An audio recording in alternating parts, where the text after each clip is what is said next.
Величайший некромант из всех, что видел мир. Величайший покой и спящее бедствие.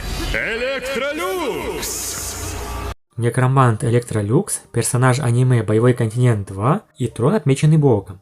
В последней серии Лун Хаочень в Башне Вечности получил наследие Некроманта Света. Его сила ужасает и сравнима с божественной. Стоит сказать, что из всех сильнейших экспертов, которых Лун Хаочень когда-либо встречал, самыми сильными были, несомненно, бог-император Фэнсю и этот святой некромант Электролюкс. Первый может быть сильнее в духовной энергии, но с учетом контроля над светом, Лун Хаочень определил, что даже Фэнсю не был противником для Электролюкса.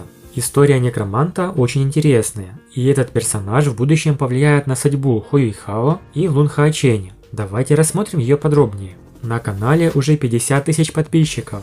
В честь этого хочу провести праздничный стрим, предварительно в субботу на 19:00. Я заранее напишу в Телеграме, ВК и в сообществе канала. Всем большое спасибо за поддержку, за ваши лайки и подписки. Что ж, приглашаю всех на стрим, мы пообщаемся, поговорим о боевом континенте и других аниме, что-то посмотрим также. Думаю, будет интересно.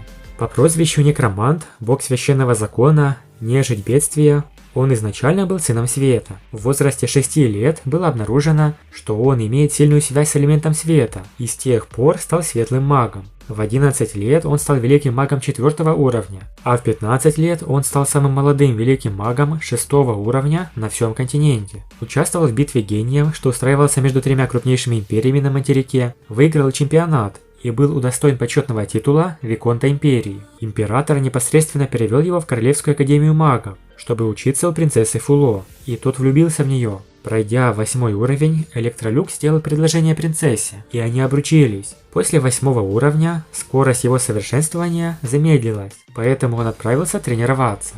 Вернувшись в столицу, Электролюкс все показал Фуло, и она очень заинтересовалась необычной техникой черепахового панциря, которую получил Электролюкс.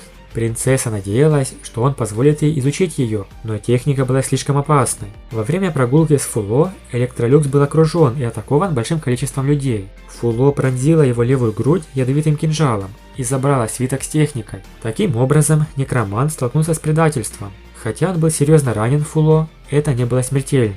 Чтобы оправиться от ран и восстановиться, потребовалось 2 месяца. Вернувшись в столицу, он обнаружил, что был осужден за измену и лишен титула. Пробравшись во дворец, он понял, что Фуло была в сговоре с сыном Верховного Понтифика. Они хотели избавиться от Электролюкса. Конечно, он был сильнее их, но в конце концов ему оставалось только сбежать. Позже император издал приказ, обезглавив всю семью Электролюкса. Он не мог двигаться, наблюдая, как членов его семьи убивают одного за другим. После того, как родственники были убиты, техника черепахового панциря исчезла из-за ненависти Электролюкса.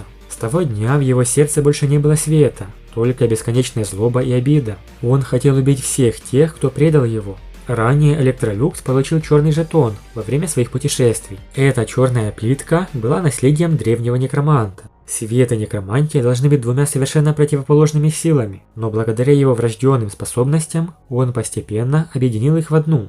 Он тренировался день и ночь, наращивая силу, и все ради того, чтобы однажды отомстить. Он убивал людей с первого взгляда, превращая все живые существа в нежить. Начав с небольшого городка, некромант Электролюкс постепенно собрал свою армию нежити. Когда он вернулся в Империю, у него уже был 1 000 000 солдат рядом. Империя Панкбо была полностью разрушена Электролюксом. 2 другие империи объединились, чтобы начать против него войну. В процессе Электролюкс убил Верховного Папу Святого Престола и Фуло. Армия из миллиарда нежити была под его командованием. Однако в финальной решающей битве он потерпел поражение. Электролюкс был серьезно ранен, и на него наложили проклятие истощения. В течение следующих тысячелетий он испытывал сильную боль и погрузился в вечный сон. Тогда эта башня вечности была создана, чтобы питать его физическое тело.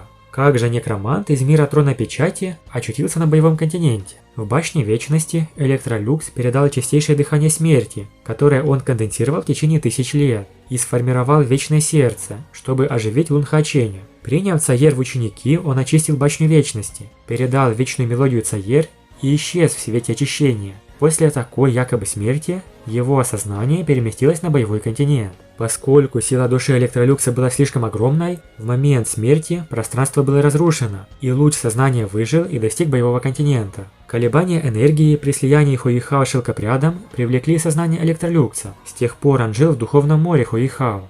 Когда Хуихао сражался с Уфэн и вызвал в сердце обиду и ненависть, это чувство, которое было очень знакомо Электролюксу, пробудило его от глубокого сна. И дальнейшая судьба некроманта будет связана с Хуихао, он станет обучать его некромантии. Но на боевом континенте некромант уже не тот злой и ненавидящий людей нежить бедствия. Любовь Лунха Чиня и Цаер растопила его сердце, и он сожалел, что причинил столько горя 3 империям в прошлом. Будет интересно увидеть его как в троне отмеченном богом, так и в боевом континенте 2. Большое спасибо за просмотр. Напишите в комментариях, что вы думаете о судьбе некроманта и его жизни. Подписывайтесь на канал и всем пока.